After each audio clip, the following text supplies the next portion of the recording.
What's up, guys? Thomas Edwards, creator and author of the upcoming book, The One-Up Effect, here to tell you how video games saved my life, but also created what we know as the One-Up Effect.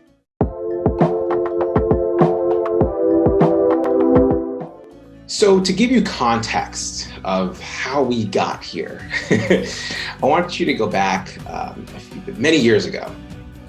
Somewhere around 2013, I am living on top of the world. My first coaching practice, The Professional Wingman, is recognized all around the world. I'm in New York. I'm doing tons of media. I have found my love. We're getting married, and clients are flying me around the world looking to work with them. And my original goal with The Professional Wingman was just to make sure that no guy had to go through what I went through, going through breakups, being cheated on, and all that, so they can actually find their person while being their truest self. And I was able to do that masterfully. And on top of that, I was recognized by the media as being one of the best in the world. And I remember being on the Steve Harvey show and being recognized as the go-to guy. And I was thinking to myself, man, I am the best. I am being recognized as such. My work shows for itself. I'm getting tons of results. What could be better? And there was a moment right after that realization where I felt empty. I wanted to be the best and I wanted to do those things, but when I actually got there, it didn't have that oomph that I thought it was going to have. And that emptiness was really depressing. It was very disappointing, and it began my steady and steep decline into depression and alcohol and drug abuse. I couldn't handle the emotions of what I was feeling, this sense of emptiness. I didn't know where to go from here with my business, with my life. I felt lost, I felt alone, and I didn't feel equipped to know what to do. I was raised to figure things out by myself, and I just didn't have the answers, nor did I want to share that I was struggling, because for appearance's sake, I was on top of the world and life couldn't be better. And over time, it really affected everything in my life. It affected my marriage. It affected my other relationships, my friendships. It started to creep into my work. It definitely affected my body, my physical health, my mental health, my spiritual health.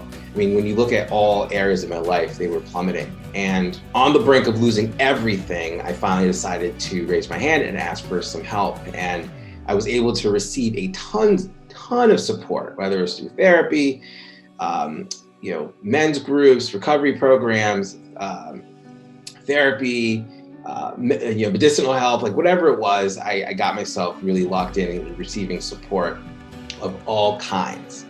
And I was making really great, incremental success. My life was getting better. But what I noticed was I wasn't having any fun. I had all these obligations and responsibilities that I created for myself, such as being married, being a dad, having a business, and all these friendships, on top of being a brother, being a son, being an uncle, being a cousin, just being all these things. And I was doing those things at a competent level, but I wasn't having fun. And I knew intuitively, if I don't find fun, if I don't find joy in what I'm doing and how I'm living, it's only gonna be a matter of time before I go into escapism and I start to unravel and destroy my life all over again. And I didn't want to go that path. That path did not serve me. And I realized I needed to connect with something that always brought me joy. And so one of my first quests that I ever did was to allow video games back into my life. Because in my late 20s into my early 30s, I downloaded a lot of external programming that convinced me that video games weren't good for me. That as an entrepreneur, as a businessman, as a man, as an adult, I shouldn't be spending my time playing video games. Video games are a juvenile activity for immature people. You're too busy to be playing video games. It was all these things. And I allowed that to come in my life, and I had put away video games for a very, very long time. Being on the fringe, checking out different websites and being up to date with what's going on in the video game world. And so I finally decided to let myself back in. And when I picked up that controller, like, I will say that there was an electrical charge that went through my body. It was almost as if I went back to when I was, just 12 years old in my parents' house, playing video games in my room all day, having just unimaginable joy. And after that experience, I knew I didn't want that to ever go away again. So I then doubled down on my quest and allowed myself to actually compete in an esports contest. And I used Tekken 7 because Tekken was a game that I played ever since the first one and continued to love. And I was able to enter that tournament down the OC. And I did relatively well for a newbie. But what I really experienced for myself was this unimaginable joy that I had experienced back when I was a little kid. And being able to connect with people and be myself and have this ultimate freedom of creative expression really made me see that there is a possibility where I could have a life, where I could see life with the possibility of video games being in there. And so I decided, well, why not make my entire life like a game? And I looked back at my journal and saw chronologically all the things that I did that allowed my life to get better. And I started to see it from a different perspective. I started to see it within a game-like experience, a game-like frame that made the whole experience enjoyable. Even the crappier parts that I may not have originally wanted to do, I found a way to actually inject joy and want to do those things.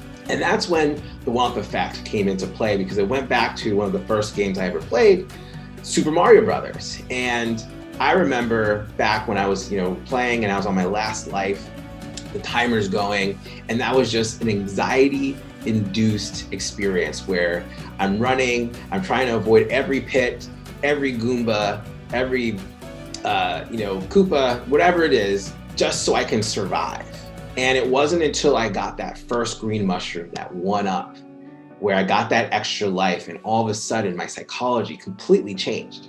Instead of rushing and running and surviving and not taking any chances, I saw myself taking my time. I saw myself looking to figure out puzzles, exploring, being willing to face certain challenges. And all of a sudden the game became a much more fruitful experience. And I realized the more 1-ups I got, the more fruitful the experience could be. And if I were to make a mistake, fall into a pit or get hit by an enemy, that's fine. I now can do that again and figure out what I can do better the next time. There was no room for me to feel like I was failing unless I stopped playing the game. And I was like, wow, what an amazing effect that would have in my life. And then that's when the 1-up effect came into fruition.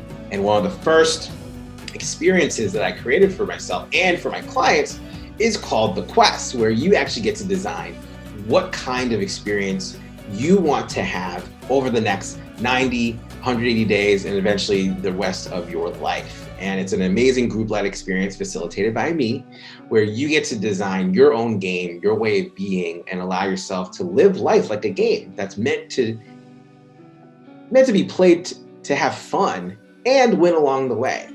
And so if you're interested in that, go to thomasedwardsjr.com/apply, fill out the questionnaire, and I look forward to hearing from you. So I hope you guys enjoyed this video. Please give it a like, comment, let me know what your game is, whether it's an actual game that you play or maybe it's a hobby that you enjoy doing, and how often do you let yourself do it? Do you guys have a hobby that you haven't allowed yourself to do? What is it? Share with it. Make the declaration below that you're going to allow this hobby or activity in your life. Please subscribe. Let you know how many more videos that we're gonna have. We put them out every single day. Hit that bell so you can get notified when these videos go live. And of course, share this with someone who you think needs to hear this message. There's a lot of people out there who are hustling and struggling and not allowing enough fun in their lives. If they can get this reminder, perhaps we could save more lives as well. So with that being said, I hope you guys have a great rest of your day. I'll be back tomorrow with the next video. Take care.